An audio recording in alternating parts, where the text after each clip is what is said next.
Pessoal, pode chegar aí, vai começar agora nosso painel sobre divulgação científica em tempo de fake news. Nós estamos aqui com 4 super cientistas, doutora Flávia Ferrari, maravilhosa, do Instituto Chamber, de Todos pelas Vacinas, Eduardo Sato, que é mestre em física e atua no Instituto Princípia, doutora Gabriela Sena, engenheira nuclear, também vai falar aqui para a gente, e o doutor William Abreu, também da área nuclear.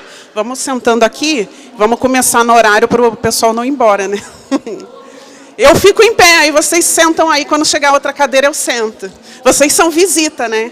Vou chegar um pouquinho para lá, que aí quando chegar outra cadeira...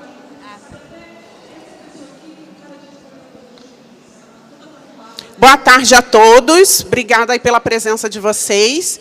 Primeiro, elogiar, né, porque é muito difícil ter pessoas interessadas em ciência dentro de um evento que está acontecendo de tudo, né? A gente tem ali estandes com brindes, tem o palco de empreendedorismo, tem um pessoal de programação, né? A ciência dentro da Campus Party sempre foi uma área minoritária, a gente está lutando aí para conseguir ganhar um espaço. Essa edição está sendo muito especial, que a gente conseguiu trazer a Olimpíada de Ciências e Tecnologias Nucleares, então já é uma grande vitória. Ontem já teve uma etapa para o pessoal do ensino fundamental e foi um sucesso, e a gente quer que continue para as outras edições, não só aqui em Brasília, mas para as outras cidades que a Campus Party vai passar esse ano, né? Na sequência, agora a gente tem São Paulo, depois Recife, Manaus, Palmas, no Tocantins, e Mato Grosso do Sul.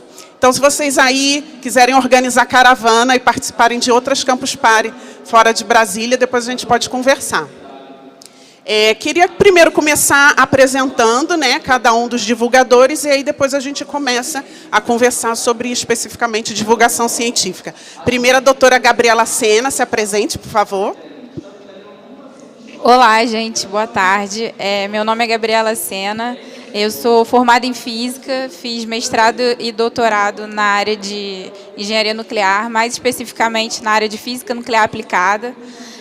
Atualmente, eu sou pesquisadora de pós-doutorado, também na área de Física Nuclear Aplicada pela COP, na UFRJ, e eu atuo principalmente nessa área, né, de aplicação de imagens de microtomografia aplicada a amostras biológicas e biomédicas. Então, eu atuo um pouco também na parte de física médica, né, e venho aqui para desmistificar um pouco sobre as fake news nessa área.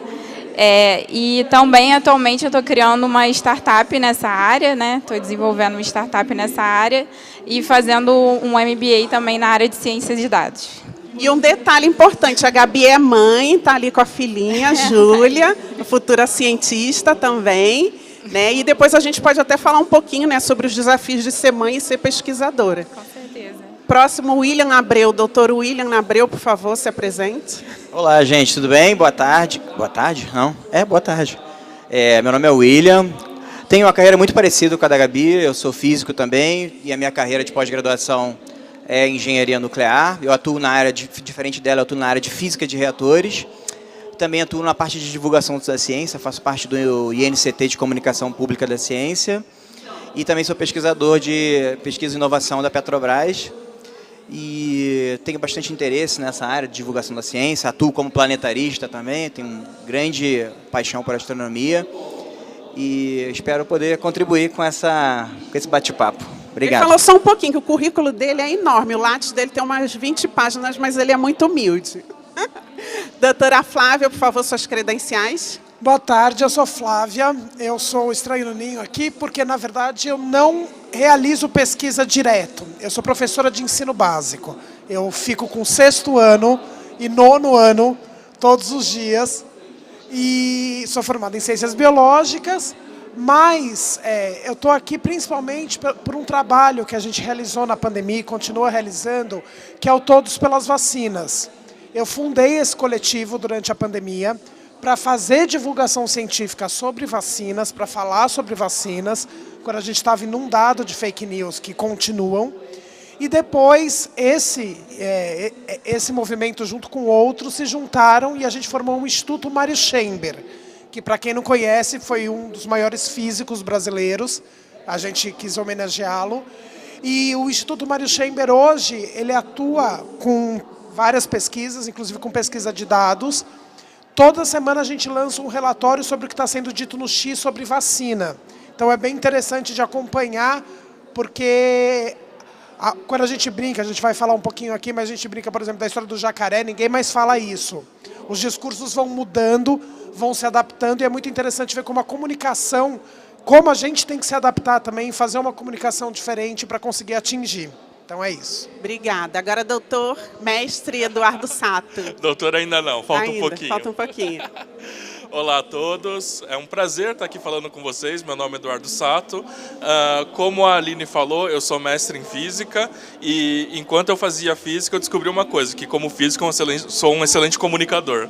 Então eu acabei saindo da área acadêmica, né? Eu trabalhava com pesquisa em cosmologia. E atualmente eu trabalho com divulgação científica. Especificamente eu trabalho num instituto chamado Instituto Principia. Ele funciona num lugar que historicamente foi o segundo centro de pesquisa em física do Brasil, que era o Instituto de Física Teórica lá em São Paulo. Então é um instituto que tem cerca de 70 anos, mas só agora que começou a olhar para a parte de comunicação científica, pensar um pouco além das barreiras da academia e da universidade, né? Então eu trabalho com materiais, fazendo materiais para redes sociais. Se vocês quiserem acessar o nosso Instagram, o nosso TikTok, Instituto Principia, lá eu faço diversos experimentos, coisas bastante simples que você possivelmente tem em casa e consegue fazer na sua casa o mesmo experimento.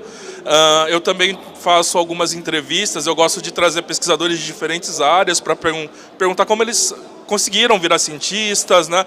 Não só a parte da pesquisa deles, mas como foi de fato eles crescerem na carreira acadêmica, até como uma forma de as pessoas perceberem que ciência de fato é uma profissão, que é possível você entrar dentro dessa área, trabalhar com ela, não é algo inalcançável e que cientistas são pessoas normais que tiveram um treinamento especial. Então todo mundo consegue trabalhar com ciência e eu acho que isso é uma coisa muito bacana, porque especialmente na área de física, que é a área que eu trabalho mais, eu sinto que tem um estigma muito grande, né?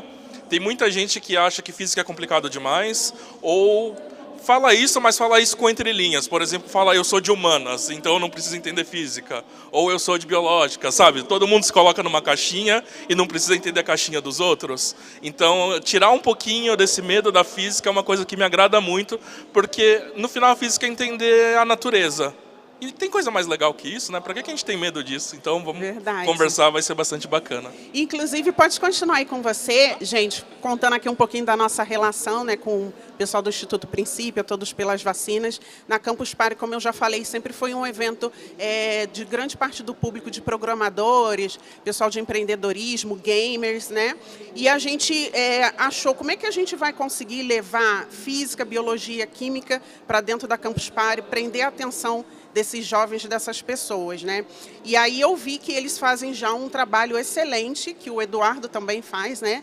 Que são experimentos, e durante esses experimentos ele explica quais fenômenos estão acontecendo ali. Então, hoje existe um movimento, que é o movimento STEM, que é você usar essa ferramenta de aprendizado com basicamente nada de teoria, nada de decoreba. Você pega os alunos, coloca em grupos, coloca eles para testarem experimentos, formularem hipóteses, né, vivenciar aquele método científico. E ali a gente trabalha criatividade, senso de coletivo, né, e outras habilidades que são essenciais para o profissional do futuro. Então, foi uma coisa que me chamou muita atenção. 2 anos atrás, a gente fez a primeira experiência na Campus Party de São Paulo, deu muito certo. Inclusive, a gente começou bem pequenininho, a gente só tinha um espaço em uma bancada, foi tudo assim muito improvisado, mas graças ao Eduardo, aos outros cientistas que apoiaram a nossa ideia, foi crescendo esse movimento e hoje a gente tem aqui a Olimpíada, está tendo espaço como nesse painel, né? E graças também à presença de pessoas interessadas como vocês, a gente quer trazer mais ciências para dentro da Campus Party. E aí, Eduardo, você falou sobre profissão, né? O pesquisador tem que estar dentro do laboratório, mas, ao mesmo tempo, você também trabalha com divulgação científica, né? Como é que você consegue equilibrar e separar isso, a função divulgador do trabalho divulgador? Então, isso foi uma coisa interessante. De fato, eu comecei a fazer divulgação científica quando eu ainda estava na academia, né? Eu fazia doutorado em física, eu acabei não terminando o meu doutorado lá na física, mas eu dividia entre as minhas funções fazer pesquisa e trabalhar com a parte de divulgação. O problema é, divulgação científica de qualidade toma tempo, e muito tempo. Então, eu acredito que não vai ser todo cientista que vai se disponibilizar a fazer isso. Até porque não existe nenhum incentivo, no sentido de você não progride na sua carreira por fazer divulgação científica. Ou, às vezes, você é até punido. Por exemplo, quando eu ia escrever meus relatórios, eles falavam assim, olha, é muito legal o que você faz, mas você está dedicando tempo demais para a extensão universitária e você deveria dedicar mais tempo à sua pesquisa. Então, isso é um pouquinho complicado. O que eu enxergo? Se algum cientista quer fazer divulgação científica, é muito bem-vindo, deveria fazer, não são todos que são obrigados, mas tem que existir profissionais específicos de divulgação científica com essa função específica. Essa pessoa vai trabalhar com a divulgação. E assim, num cenário ideal e utópico, teria um desse em cada laboratório. Seria o ideal. Vou até pedir aqui para o Dr. William Abreu, já que ele é da área nuclear, que é uma das mais difíceis da gente conseguir aí, né? Entrar e falar com o público, falar com os jovens. Até na semana passada a gente estava comentando, eu participei de um evento do CENEM, que é a Comissão Nacional de Energia Nuclear. Eles querem mudar o estilo da comunicação deles, que é muito séria, muito institucional, e eles querem começar a chamar a atenção dos jovens, do público em geral, né? Querem tirar esse medo que as pessoas têm da palavra nuclear e associar a bomba, a Fukushima, a Chernobyl, né? E eles querem ouvir sugestões de como a gente pode fazer uma comunicação mais efetiva, e existe esse desafio, né, William? O que você pode falar do que você vê no cenário atual e de coisas que você acha que poderiam ser mudadas? Bom, certamente na área nuclear, a Gabi também sabe muito bem, e como você disse perfeitamente, há diversos desafios que são importantes para a gente superar justamente entre aspas, o preconceito da população não especialista com a área nuclear. Paralelo a isso, a gente tem um déficit de ações de divulgação da ciência na área nuclear, que inclusive está crescendo, agora as pessoas da área estão começando a perceber que isso é fundamental, sobretudo por ações políticas, para sensibilizar tomadores de decisão. E, ao mesmo tempo, a gente vê na cultura, por exemplo, diversos tópicos completamente equivocados em relação à área nuclear, que acabam influenciando as pessoas erroneamente, né? Inclusive, no ano de 2021, nós fizemos uma live sobre a série Dark. Já ouviram falar na série Dark, da Netflix? Foi uma das séries mais assistidas da história. E, basicamente, o pressuposto dela é que uma usina nuclear gera resíduos, e esses resíduos, do nada, geraram um buraco de minhoca, em que as pessoas conseguem transitar entre o tempo e ter relações com os próprios familiares, enfim. Então, dentro desse contexto, é importante que a área nuclear tome um passo à frente e comece a gerar diversas ações, como essa, como a Olimpíada, que a gente está aqui começando, porque as pessoas realmente têm acesso a informações que muitas das vezes vêm da cultura. Então, e a gente tem diversos problemas na divulgação de informações sobre a área nuclear, como, por exemplo, a própria série da HBO, né, falando sobre Chernobyl, que há problemas lá também. Inclusive, a nuclear está no nosso dia a dia, está na medicina, na agricultura, né? Gabi, quer falar um pouquinho para a gente sobre a sua atuação, tirar um pouquinho do medo aí? Normalmente, quando a gente fala nuclear, né, primeiro o pessoal pensa, bomba. Aí depois, não, e se não for bomba, usina. E parou por aí, né? Mas, na verdade, a nuclear, ela tá, principalmente na parte de física médica, ela traz muitos benefícios, né? Primeiro é o diagnóstico, porque, por exemplo, quando a gente faz uma radiografia, uma tomografia, isso é da área de nuclear, né? A gente utiliza os raios-x para fazer esse tipo de exame. Muita gente tem medo, acha que, eu vou fazer o exame, é perigoso. Claro que a gente não pode banalizar e nem sair fazendo esse tipo de exame a qualquer momento, mas ele é importantíssimo para vários diagnósticos, né? E, além disso, tem também o tratamento. O tratamento de câncer, né? Ele é feito também com a radioterapia, que também faz parte das pesquisas na área de nuclear. Então, assim, é importantíssimo a gente ter esse tipo de divulgação para que as pessoas não tenham medo, né? Para elas saberem que é importante, que a gente tem que estudar, a gente tem que incentivar. E existem muitas fake news em relação a isso. E inclusive, falando ainda sobre física médica, ontem a gente teve aqui a doutora Solange Fagan, que ela é vice-reitora na UFN e coordenadora do curso de física médica, e ela disse, olha, o pessoal lá está precisando contratar físico médico com salário de R$15 mil e não tem gente qualificada. E por que não tem? Porque não tem gente se formando. E por que não tem gente se formando? Porque não tem ninguém incentivando. Vocês aí que vão prestar o Enem, escolher ainda qual carreira vocês seguirem, né? Aí, ó, sejam físicos médicos, que ganham dinheiro aí. 15 mil, nada mal, né? Mas ainda falando sobre saúde, vou passar a palavra para a Flavinha. A gente estava até comentando aqui antes do início do painel sobre a princesa Kate Middleton, né? Que ela estava sumida e semana passada fez aquele anúncio sobre o câncer, né? E aí a primeira coisa que o pessoal antivax começou a fazer era postar a foto dela tomando vacina, querendo insinuar que ela hoje está com câncer por conta da vacina. Né? Então, está muito difícil, né? Passou a pandemia, mas, de novo, estão falando das vacinas contra a dengue, voltando agora com essa pauta de novo. Quais são os desafios e o que você tem visto no cenário atual e as ações que vocês fazem até pelo movimento Todos pelas Vacinas para combater essas fake news? Quando a gente começou, a gente combatia fake news por fake news. A gente tinha essa coisa de produzir material.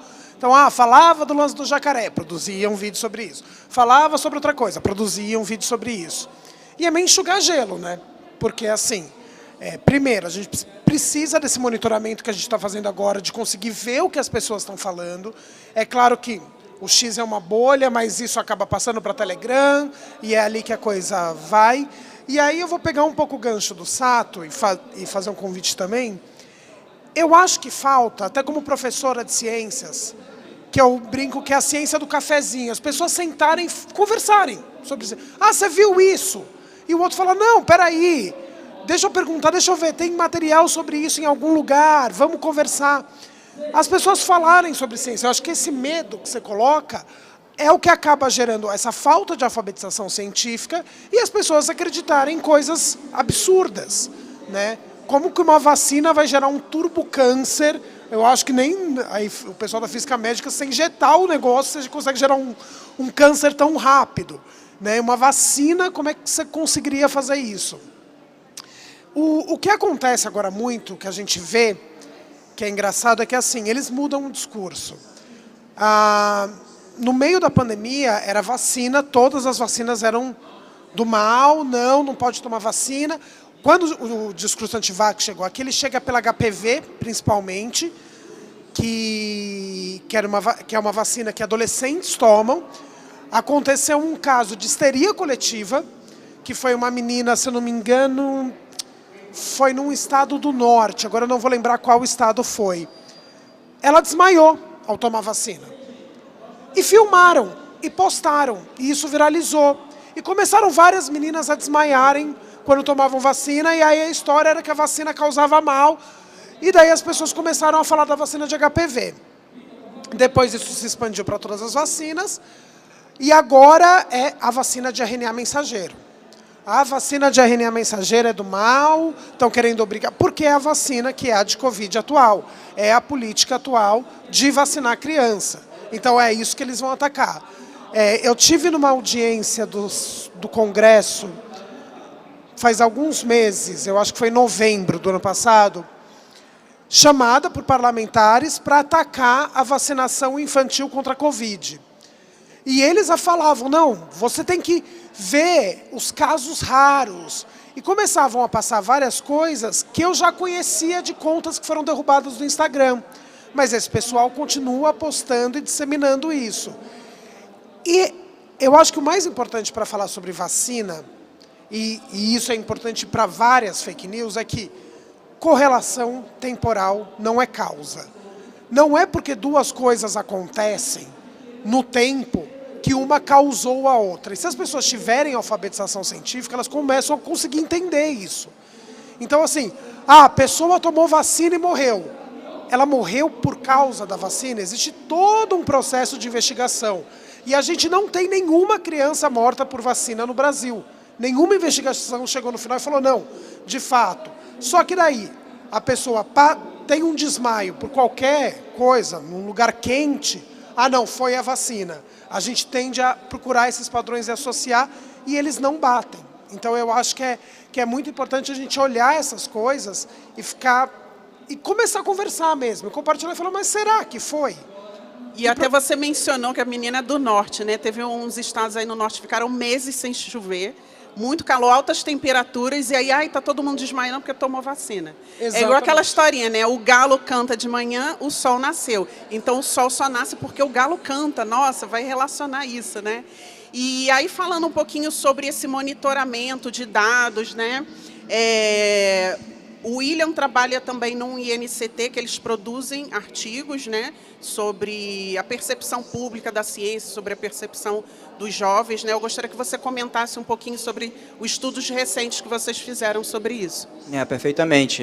Como eu disse, eu faço parte do INCT, que é uma iniciativa do governo, e especificamente esse que é o Comunicação Pública da Ciência, ele é sediado lá na Fiocruz, liderado pela Luísa Massarani, pesquisadora da Fiocruz, e professor Ildeu, lá da UFRJ, da Física também. E dentro desse contexto, o grupo pesquisa específica, tem uma parte, né, há diversas vertentes, mas uma delas é especificamente para a investigação de desinformação na ciência. Inclusive tem um artigo recente que foi publicado por nós, eu não sou o autor desse artigo, é bom mencionar isso, mas eu sei porque eu sou do grupo, mas foi até recentemente no Journal of Science Communication que eles fizeram um levantamento de artigos publicados na América Latina sobre desinformação. E eles perceberam que há, desde 93, inclusive, artigos nessa área, mas houve um crescimento gigantesco a partir justamente do ano de 2020. Então, eles repararam que o Brasil lidera justamente os artigos nessa área, ou seja, e também houve um crescimento abrupto. 70% aproximadamente dos artigos foram publicados a partir da pandemia. E um percentual relevante deles é justamente investigando redes sociais versus vacina. Então, para a gente ver a importância. E aí, dentro desse contexto, Aline, eu até faço uma reflexão aqui, porque a gente está entrando... Bom, a academia fala muito no tal da pós-verdade, e o desenvolvimento da IA permite a construção de vídeos agora, né? A gente já tem um módulo do Google que permitirá, a partir de uma foto, a construção de vídeos com uma pessoa, de fato, falando alguma coisa. Então, dentro desse contexto, a pesquisa em desinformação para a área de divulgação científica torna-se cada vez mais importante, porque será um avalanche de informações incorretas ou falsas, ou desinformações de fato, e a gente, de fato, uma conversa desse tipo aqui é muito importante para que todo mundo perceba o problema e como a ciência pode atuar dentro desse contexto. Uhum. Inclusive, você citou a doutora Luísa Massarani, depois vocês pesquisem, né? Eu não trouxe aqui, até porque eu queria que não ficasse uma coisa muito quadrada, né? Eu queria que fosse um bate-papo mesmo, espontâneo. A doutora Luísa Massarani publicou um artigo falando sobre o número de inserções sobre ciência nos principais canais, né, de televisão. Então, Globo, Record, Band, né? Então, eles monitoraram durante vários meses e aí eles concluíram, de acordo lá com a metodologia que utilizaram, né, que apenas 7% de tudo que é divulgado na televisão é sobre ciência. Desses 7%, a maioria, quando falam, é sobre saúde, né? Talvez num programa da Ana Maria, no Bem-Estar, ou uma notícia no Jornal Nacional, né?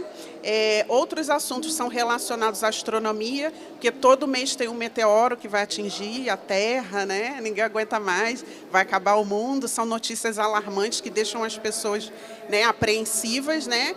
E quase nada, 0,0000, conteúdos no sentido de instruir as pessoas sobre temas como nuclear, sobre vacinas, né? Então, é muito pouco. E ainda hoje, a televisão ainda é o maior meio de divulgação, né? A gente tem as redes sociais em segundo lugar como uma potência, mas a gente tem aí aqueles chamados bots, né, que apoiam, retweetam e compartilham informações. Inclusive o pessoal do Vaza Falciane, né?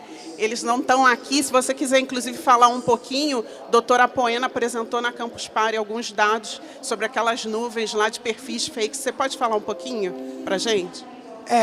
O Apoena faz parte do Instituto Mary Chamber e nesse levantamento semanal que a gente faz de vacina, uma das coisas que eles detectam, o Apoena é o responsável por isso, são postagens a 0 hora, 0 segundo, 0 minuto. Então, postagens redondas, que são postagens programadas. E com isso você consegue identificar mais facilmente bots, porque os bots eles colocam, postar às 18 horas, postar às 18h30.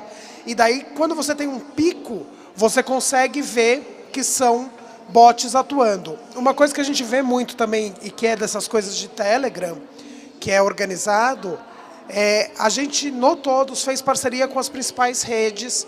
Então, a gente tinha feito com o X, quando ele existia, né? Teve com a Meta durante muito tempo e tem com o TikTok de ganhar crédito para impulsionar vídeo. Foi uma coisa que eles fizeram para a gente conseguir chegar em mais gente. E é muito maluco como, de repente, eu estou acompanhando lá os comentários, de repente chegam 300 comentários. Do nada, assim, no mesmo segundo. Chegam 300 comentários ou 300 ataques da conta, que claramente ou é bot, ou é gente que vem de um perfil externo de rede de mensagens, provavelmente Telegram, e fala, achamos isso aqui, vamos atacar. E vai para cima e ataca. Então, assim, você falou da IA, de fato, eles vão produzir cada vez mais, com muita coisa, e por isso é muito importante a gente pesquisar de onde vem. Porque esse pessoal é articulado e tem dinheiro envolvido. Por exemplo, teve um documentário que surgiu na Meta, e deu uma rodada antes de derrubarem, que era de um tal de Epoch Times, que chamava Crise Invisível, alguma coisa assim, que era antivacina. Quando você vai pesquisar esse Epoch Times, eles estão ligados a um grupo de uma seita chinesa, tem uma coisa religiosa no meio, chamado Falun Dang, que está inundando o Facebook de anúncio de uma coisa de dança tradicional chinesa. Vocês já devem ter recebido esse anúncio. E são esses caras que estão financiando esse Epoch Times. Você entra no site, parece um site de um jornal sério, etc. E só notícia falsa e muito conteúdo patrocinado. Assim, é uma grana violenta que esses caras têm para patrocinar. E eles estão articulados internacionalmente. Esse pessoal, eles falam com outros. Existe uma rede, né, dos antivacinas se conversando. Porque tem um propósito político também. Existe um propósito político. Eles acusam o pessoal que protege o PNI de uma questão política, mas, na verdade, é que ele acusa do que pratique, né? Porque, assim, é muito mais fácil você controlar pelo medo. Você achar que estão injetando um negócio que vai matar teu filho, que está querendo te prejudicar, que tem um controle populacional, claro, todo mundo vai ficar com medo. E daí é muito mais fácil de ser controlado. Verdade, né? E aí você mencionou essa questão assim, dos bots, do ataque em manada, né? Infelizmente, o que eu percebo, eu vou até passar aqui a palavra para a Gabriela dar uma opinião, é que os cientistas que eu sigo, a maioria são poucos seguidores, são cientistas que se seguem entre si, né? Pessoas de fora não interagem com eles. Então, a gente tem, sim, divulgação de ciência dentro das redes sociais, mas não está chegando nesse público, né? E aí eu queria ouvir da Gabi também, né, que principalmente na sua área de física médica eu não leio quase nada. Assim, quais são os canais que você se informa, que você acha que são fontes seguras, que até você gostaria de indicar aqui para a galera se informar? Então, existe um canal muito legal que chama Women in Nuclear, que, na verdade, é para incentivar, para trazer mais mulheres, né, para as meninas irem mais para a área de nuclear. E existem muitas postagens sobre isso, sobre essa área. E, assim, de uma forma geral, também confiar mais nas postagens das universidades, né? Eu acho que existe um grande problema que, quando a gente fala sobre a universidade pública, muitas vezes as pessoas não confiam, né, nas pesquisas, nos resultados. Isso é muito comum, muito comum. E eu acho que é importante a gente olhar a fonte, a referência, quando a gente recebe alguma notícia, tanto de nuclear quanto de outra área, para e confiar, né, nos centros de pesquisa, nas universidades. Isso, sem dúvida, é o principal. E também olhar, sempre que vocês receberem qualquer informação, desconfiem. Desconfiem de tudo, né? As deepfakes, né, que são essas fake news que são criadas pela inteligência artificial, estão aumentando cada vez mais. Então, é muito importante que a gente tenha aquele olhar crítico de vídeo, de imagem, de foto. Isso muda o que a gente está vendo. E pesquisem. Sempre que vocês tiverem alguma dúvida sobre a informação, antes de compartilhar, pesquisem sobre aquela informação e procurem nos centros de pesquisa, em grupos confiáveis de pesquisadores, na área de nuclear e nas outras áreas da ciência, para vocês validarem aquela informação antes de divulgar, né? Isso demora tempo, né? Porque, principalmente em grupos, grupo no WhatsApp, grupo da família, você recebe lá uma notícia alarmante, aí você quer compartilhar para ter ali, né, a velocidade na informação. Dificilmente alguém vai lá, clica no link, busca a fonte, né? E aí chega uma hora também que cansa, né, Eduardo? A gente está falando aqui de redes sociais, né? Durante a pandemia a gente já teve aí vários debates, discussões que também caíram para a questão política, né? Até que ponto também vale a pena continuar desmentindo cada uma das fake news, ou deixa para lá ele assim mesmo, não adianta discutir. O que você pode falar para a gente nesse sentido? Então, existem diversas estratégias para a gente tentar trabalhar com essas desinformações, com essas fake news, né?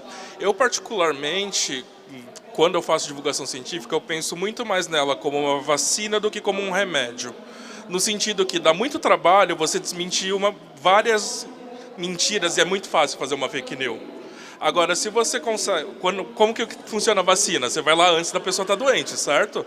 Então, a minha divulgação científica é muito mais para conceitos básicos de ciência, porque você está dando ferramentas para as pessoas conseguirem interpretar essas informações e elas mesmas julgarem se elas querem acreditar ou não naquela informação.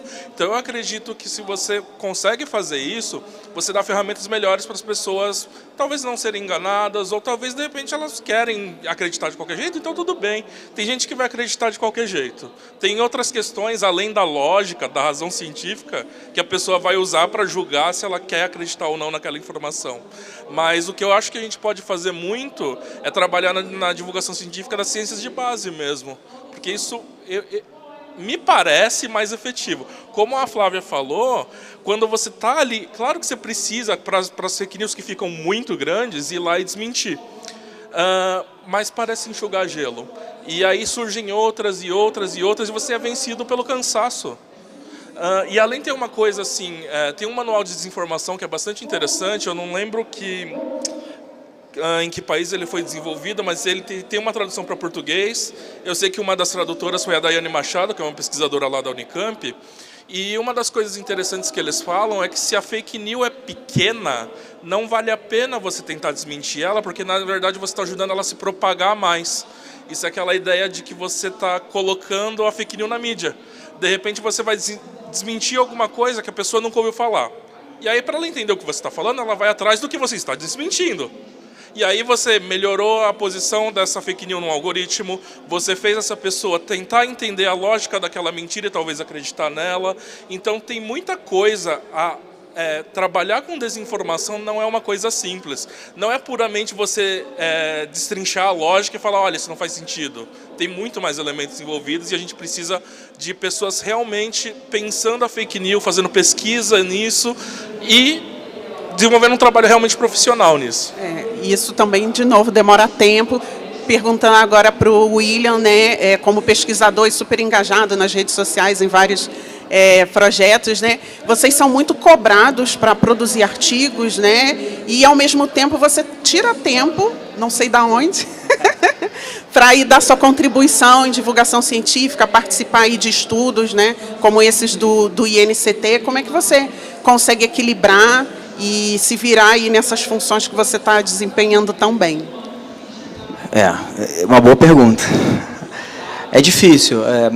Eu entendo como pesquisador que é uma parte muito importante a gente contribuir com a divulgação científica, mas é importante também mencionar, como o Eduardo também comentou, que a parte da divulgação científica não é mais um apetrecho ou um anexo de pesquisa. Ela atualmente já é uma área de pesquisa. Então a gente tenta contribuir dentro da academia e tornar esse conteúdo que a gente produz, acadêmico, para a população geral que às vezes não quer acessar esses artigos. Como, por exemplo, o próprio INCT, para cada artigo que a gente produz lá, a gente desenvolve um vídeo que vai para o nosso canal do YouTube. Então fica mais fácil para a pessoa ter um panorama geral. Então, de fato, há essa cobrança muito grande. Por exemplo, para a Gabi e eu, que somos pesquisadores de pós-doutorado, a gente é cobrado por um número mínimo de publicações. E essas publicações que a gente faz na área de DC não contam. Então, de fato, é um processo muito trabalhoso mesmo. Às vezes a gente perde algumas horas de sono no final de semana, mas no final das contas é muito válido e eu fico feliz de poder contribuir. Sobretudo na área nuclear, que, como você disse, há diversos fatores, informações circulando que não são adequadas ou corretas, e os pesquisadores da nossa área muitas vezes abordam, na concepção da área da divulgação científica, os conteúdos de forma equivocada. A gente precisa levar em consideração o que a gente chama na academia de CTSA, Ciência, Tecnologia, Sociedade e Ambiente, em que a gente apresenta a divulgação, a ciência que é desenvolvida, por quem, e problematiza. Porque não é importante que eu, enquanto físico de reatores, defender as usinas nucleares sem ter uma conversa sobre os problemas, sobre as soluções, e colocar em contexto também com as outras fontes. Olha, será que todas as fontes têm alguma heroína? Sabe? Inclusive eu já abordei isso nas minhas palestras. Mas é importante que a gente da área nuclear tenha essa noção da divulgação científica como área, para que a gente se muna de metodologias adequadas na divulgação, porque até esse momento não fomos eficazes. Então é muito importante que a gente produza também na área de divulgação científica, para que a gente aplique esse aprendizado também na divulgação dos conteúdos. E inclusive também, né, os artigos científicos, né, tem um vocabulário muito técnico, né? Ninguém vai aprender sobre um assunto lendo um artigo científico. A gente precisa dos divulgadores para colocar aquela linguagem de uma forma que a gente entenda, né? E a professora Flávia já faz isso muito bem, apesar de não ser pesquisadora, como professora, está sempre comunicando. Qual que é o segredo aí de fazer essa tradução de artigos e termos técnicos para uma linguagem que as crianças entendam, que os jovens se sintam interessados por ciência? Eu sou autora também de material didático, né? Então eu escrevo para a PNLD, etc. E eu acho que a grande questão nessa fase, e que vai nortear, é estimular a curiosidade, que é o que o Eduardo falou. Você tem que estimular a curiosidade, por isso que ciência não pode ser mais decoreba, como você mesma falou. A gente não pensa mais assim, então tem um monte de iniciativa, como o Projeto Integrador, juntando um monte de área, a STEAM com A, juntando artes junto, e essas iniciativas são muito legais, elas já vinham nos últimos PNLDs, agora está uma discussão maluca, né? Ninguém sabe como vai ser o novo ensino médio, estamos esperando, estamos em compasso de espera, mas tomara que fique isso.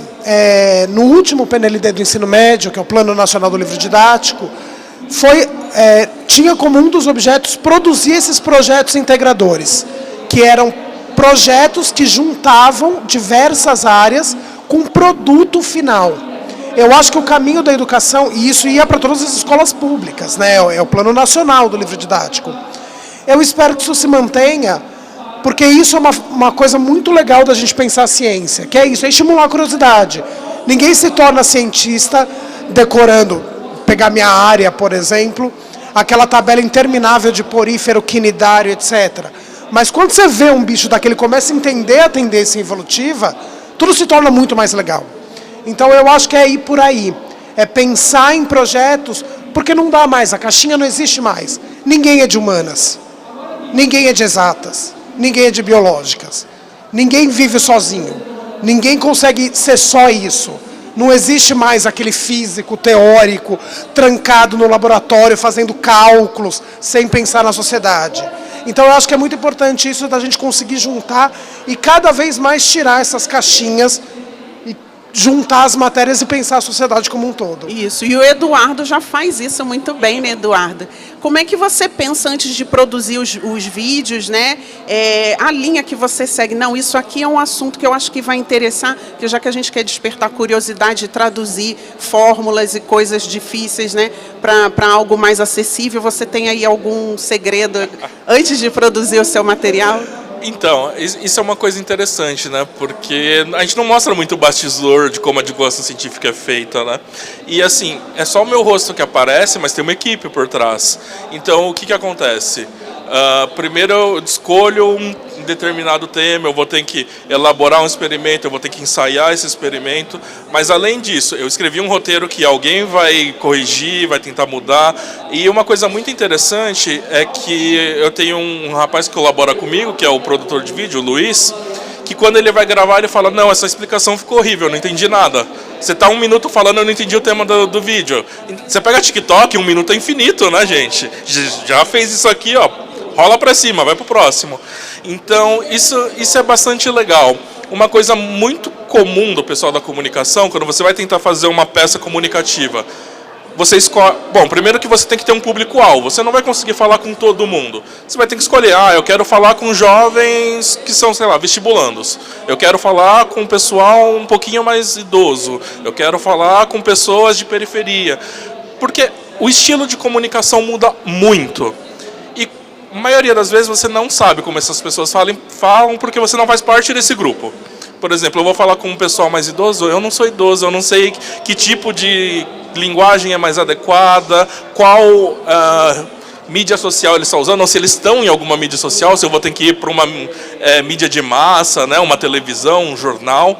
Mas assim, uma coisa que ajuda muito, muito, muito mesmo, é você ter o que a gente chama de leitor-teste. Você produz lá o seu material e você mostra para alguém que você conhece que é muito parecido com o seu público-alvo. Então, você quer falar com adolescentes? Acha um adolescente e fala para ele, me fala sinceramente o que você acha disso aqui. E se ele falar que não é uma porcaria, ouve que está uma porcaria, não fica ofendido. Talvez esteja mesmo. E refaça. Então, eu acho que é um pouco esse processo. É isso aí, né? E assim como ele falou, produção de vídeos, né? Eles pensam no público, né? E vocês jovens, como eu mencionei, daqui a uns meses vai acontecer a 5ª Conferência de Ciência e Tecnologia. Eles querem ouvir, eles querem se aproximar do público, né? E vocês, da parte de vocês também, tem que, né, dar esse retorno para falar, o trabalho está sendo legal, né? Dar um feedback. Às vezes o pessoal só assiste o vídeo, mas não comenta, não fala nada, né? Então acho que é importante também ter essa troca do cientista com o público. Como a Flávia falou, o cientista já não é mais aquela figura isolada lá dentro do laboratório, antissocial, né? Cientistas são pessoas normais, legais, né? Têm vida social, né? E conseguem até equilibrar a maternidade, né, Gabi? Como é que você está conseguindo aí, pesquisadora, fazendo pós-doutorado, mãe da Júlia? Conta aí pra gente como é que você está encarando esses desafios. Não é fácil, né? Na verdade, a parte mais difícil é o preconceito. Acho que as pessoas olham, elas colocam você num outro cantinho, assim, quando você fala, me tornei mãe, as pessoas acham que você não vai mais dar conta. Eu ouvi muito isso, assim, porque eu sempre fiz a pesquisa, dei aula, participei de coisas de divulgação científica e sempre ouvi, né, você faz muita coisa, os meus amigos sempre falam muito isso, você faz muita coisa. E aí, quando eu engravidei, o que eu ouvi era, agora você não vai conseguir mais. As pessoas, elas colocam isso na sua cabeça, elas tentam fazer isso, né? Não, você não vai conseguir, agora você vai ter que diminuir. Claro que tem um processo, que existe a licença maternidade, né? E você tem que curtir também a criança, mas você não tem que duvidar que é possível, é difícil. É importante ter uma rede de apoio, mas é importante confiar e acreditar. Eu acho que é muito importante se espelhar, olhar para aquelas pessoas. Existem muitas pesquisadoras que são mães, muitas que produzem muito, que são importantes para a nossa, tanto na divulgação científica quanto nas universidades. Então, é um desafio, não é fácil, mas é possível. E a gente tem que acreditar que é possível e não dar ouvido quando as pessoas falam que não é possível. Inclusive, teve uma discussão recente, até com o pessoal do CNPq, sobre isso, né? E, infelizmente, hoje as mulheres ainda são minoria na ciência, são apenas 28% de mulheres no total de pesquisadores. Existe toda uma questão cultural, né? E, desde criança, nós que somos meninas, a gente ganha boneca para brincar, né, de balançar a boneca, panelinha, xicrinha, chazinho, para a gente ser dona de casa, ser mãe, né? A gente não ganha foguete, carro, coisas legais, né? Por isso que a gente vê aí uma tendência já desde pequena para as meninas não seguirem carreiras em áreas que hoje são de maioria ocupada pelos homens, né? Infelizmente, nosso tempo está acabando. Eu vou pedir para vocês fazerem as considerações finais, né? Falar um pouquinho só do trabalho atual, divulgar suas redes sociais e pedir para o pessoal seguir vocês e aí conversar mais com a cientista Gabriela. Então, o meu Instagram é Gabriela Sena Cavalieri, quem quiser pode me seguir. Eu tenho também o Instagram da Radiorum, que é a nossa startup, e também do Inova GG, que é um programa para incentivar também a parte de empreendedorismo científico e inovação na ciência. Então, fiquem à vontade para seguir a gente no Instagram. Que é um prazer estar aqui falando sobre ciência com vocês. E é isso, quem quiser falar comigo também, se alguém tiver alguma dúvida sobre a área de nuclear, nós estamos à disposição. Isso mesmo, conversem com a Gabi. Acabou que o nosso tempo não vai dar para discorrer sobre esse tema, mas a questão do empreendedorismo científico é muito importante, porque quando a gente fala de pesquisador e vai lá ver quanto que é uma bolsa de mestrado, pós-doutorado, desanima, né? Mas existem várias possibilidades de você empreender sendo pesquisador, apresentando soluções para as empresas da sua área, né? Então, vocês que são jovens aí, querem seguir carreiras científicas, depois perguntem para a Gabi o segredo. William, considerações finais? Eu queria agradecer pelo convite, foi uma honra, um prazer enorme. Queria divulgar, minha rede social é meio difícil, é @UILHAAA, porque como anotavam o meu nome antigamente, colocavam, quem fazia bagunça anotava no quadro, e aí as pessoas não sabiam direito escrever William, aí escreveu William, mas é UILHAAA. Eu quero também divulgar a palestra de amanhã, que eu vou falar sobre a engenharia nuclear aplicada à propulsão nuclear para a exploração espacial. Aqui no palco Petrobras, eu não sei que horas, 4 talvez? 18 horas. 18 horas. Estou sabendo legal. E também aqui, já, mais tarde, 4 horas. Foi isso, hoje é 4 horas. 4 horas aqui na Olimpíada. Eu vou fazer atividade para alunos de ensino médio, vou falar sobre energia nuclear, engenharia nuclear. Muito obrigado, galera. Inclusive aqui, é 10 minutos ou é 5? Então tá. Então eu vou falar aqui um pouquinho. Tem um pessoal da UNB, acho que tem uns 3 ou 4 por aqui, que eles estão super empolgados com esse tema da energia nuclear utilizada na propulsão, enfim. Tem um professor, que é o professor Rony, que ontem esteve aqui conosco, que ele está dando uma eletiva na UNB e está sendo um sucesso. Então, provavelmente, daqui a pouco vocês vão ter a opção de escolher a graduação de engenharia nuclear aqui na UNB, atualmente só na UFRJ e na USP, né? Se eu não me engano, né? E nas outras universidades só na parte de pós. Mas é uma área em ascensão, tem várias possibilidades. O William hoje é engenheiro da Petrobras, ganha R$50 mil por mês, tá rico já, é uma carreira aí super promissora. Flavinha, considerações finais? Bom, eu sugiro vocês seguirem as redes do Todos pelas Vacinas. Ela é Todos pelas Vacinas, com tudo plural mesmo, em todas. Acho que menos no X, que não cabia, então é TDS pelas vacinas. As minhas redes sociais são meio malucas, elas não fazem muito sentido. Flavicíssima. Flavicíssima, com 4 S's. Aqui tem mais ligação com ciências, é o TikTok que meus alunos pediram para eu fazer, porque eles me mandam perguntas anônimas, principalmente sobre sexo, e eu fico respondendo para eles no TikTok. Então, perguntem sobre sexo para... podem perguntar sobre sexo para mim, eles estão... Minha nova empreitada, responder perguntas aleatórias sobre sexo. Não, aparece sexo e aparece assim: se o átomo tem espaço vazio, por que não tem buraco? Tem umas perguntas boas, assim, daí, no meio, anônimo, assim, e daí a gente responde.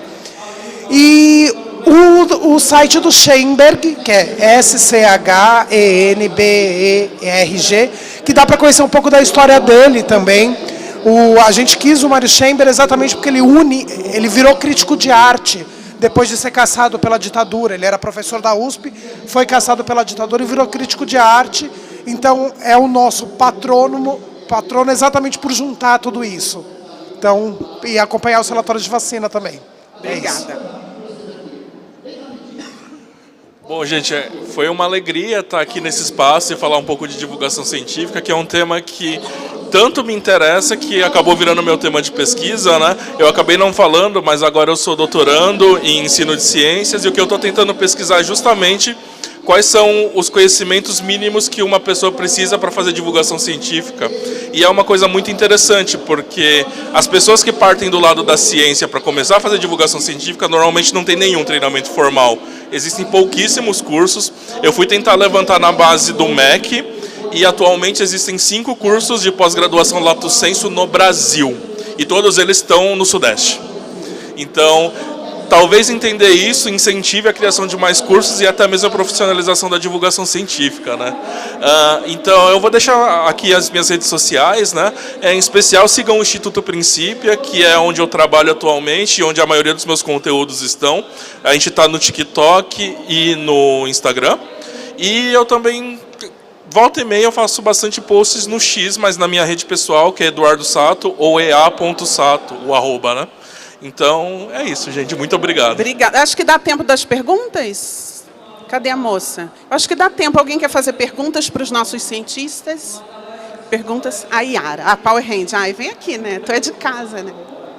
Gente, a Yara também é divulgadora científica, está fazendo mestrado em biologia, é minha super companheira da Stanford Girls, das Olimpíadas. Já faz o quê? Uns 10 anos que eu conheço a... por aí.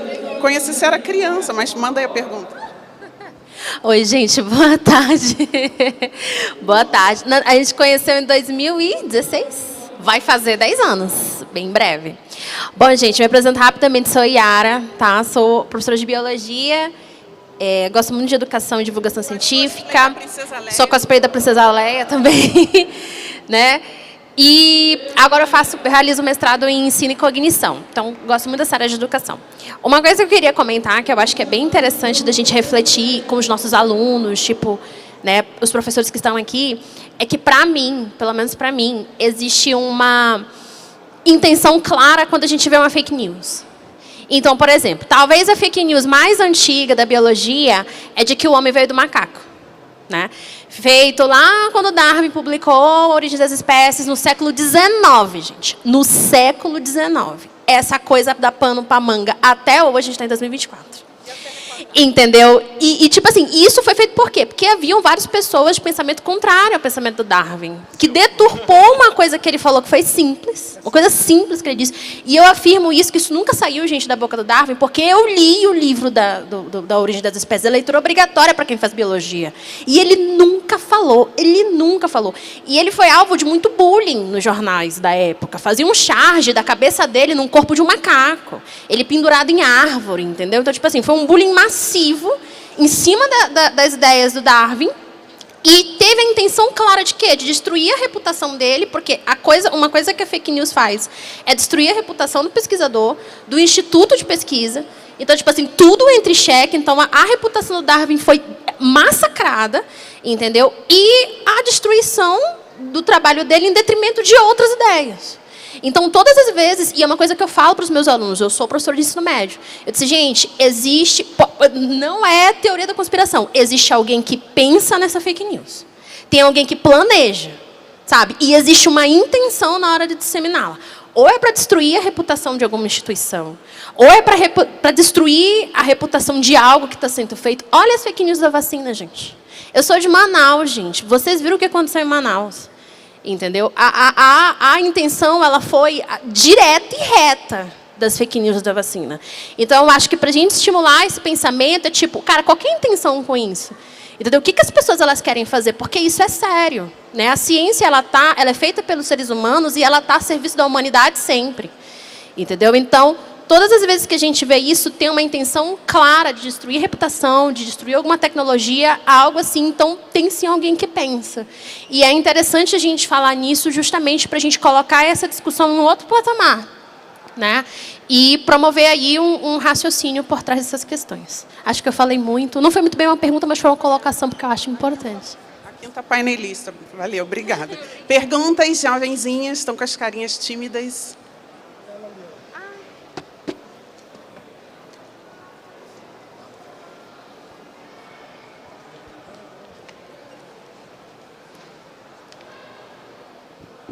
Boa tarde. Eu parabenizo a todos vocês. Né? Gostaria de saber, as pessoas especialistas em energia nuclear, se vocês sabem se tem um banco de pesquisa para ajudar os brasileiros, né, caso aconteça uma catástrofe nuclear. Né? O que mais se teme é um inverno nuclear e se vocês estão promovendo esse tipo de pesquisas. Obrigada.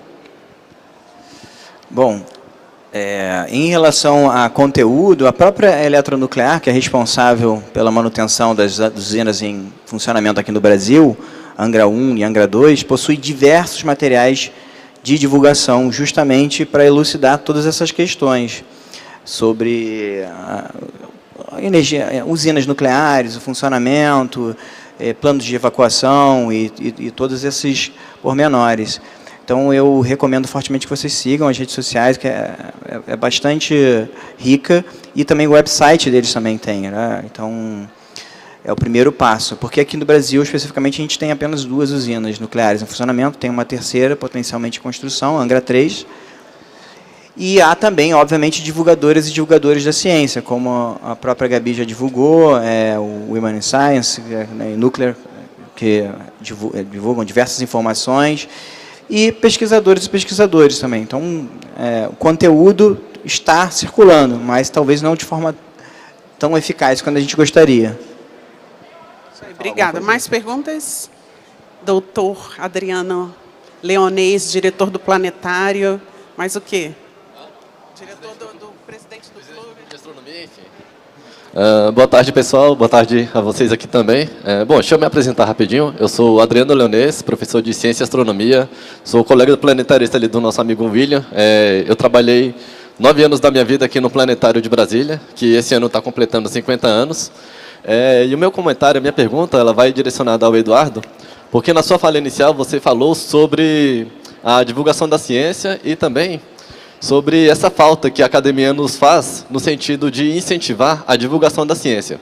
Eu atualmente estou no doutorado em Ciências Ambientais e você vê que se conta pontos para CAPES e também para pesquisação, no sentido de você ter incentivo para fazer a divulgação e a publicação dos artigos e você não vê nenhum para você poder fazer a divulgação científica e vir para espaços como esse e fazer essa divulgação do conhecimento científico.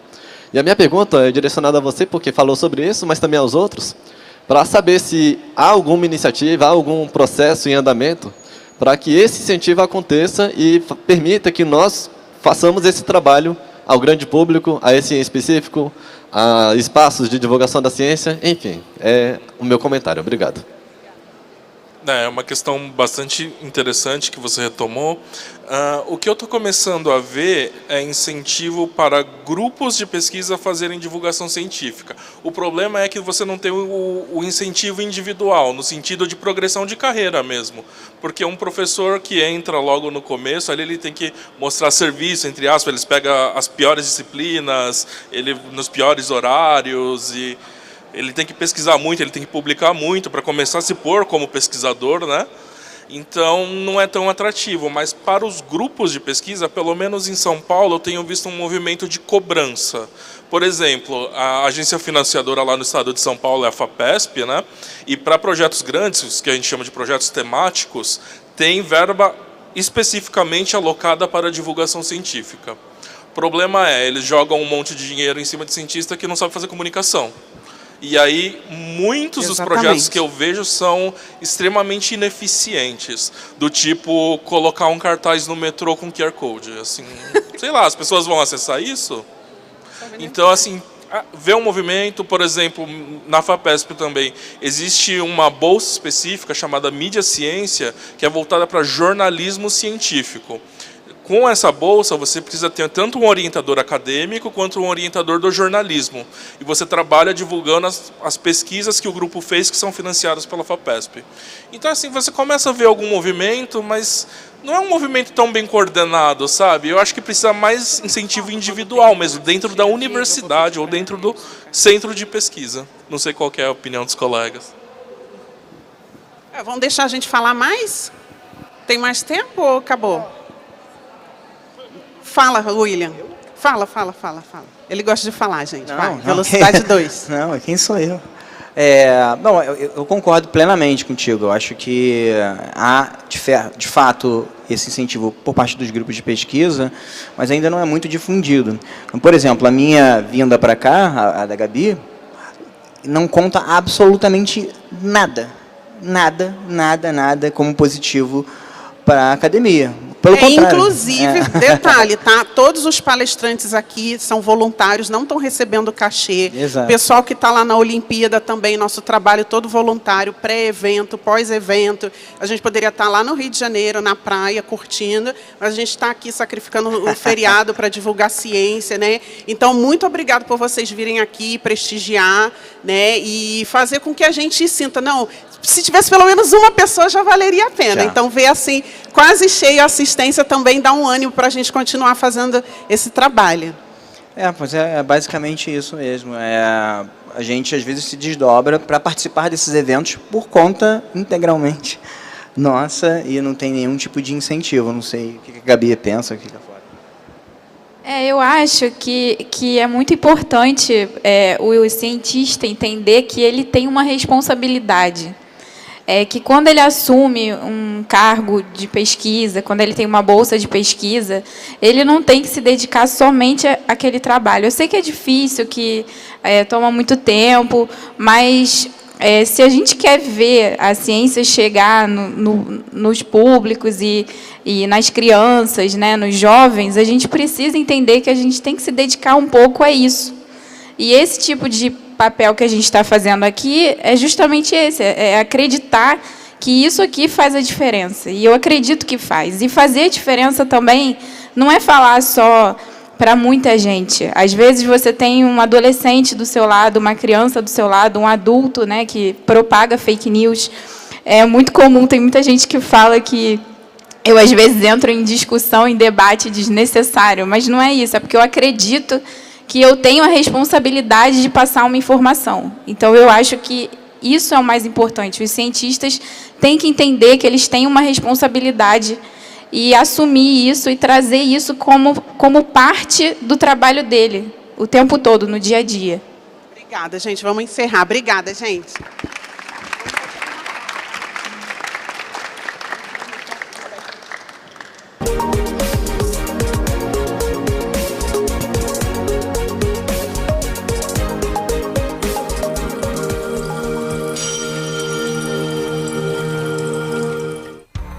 Uma instituição de referência.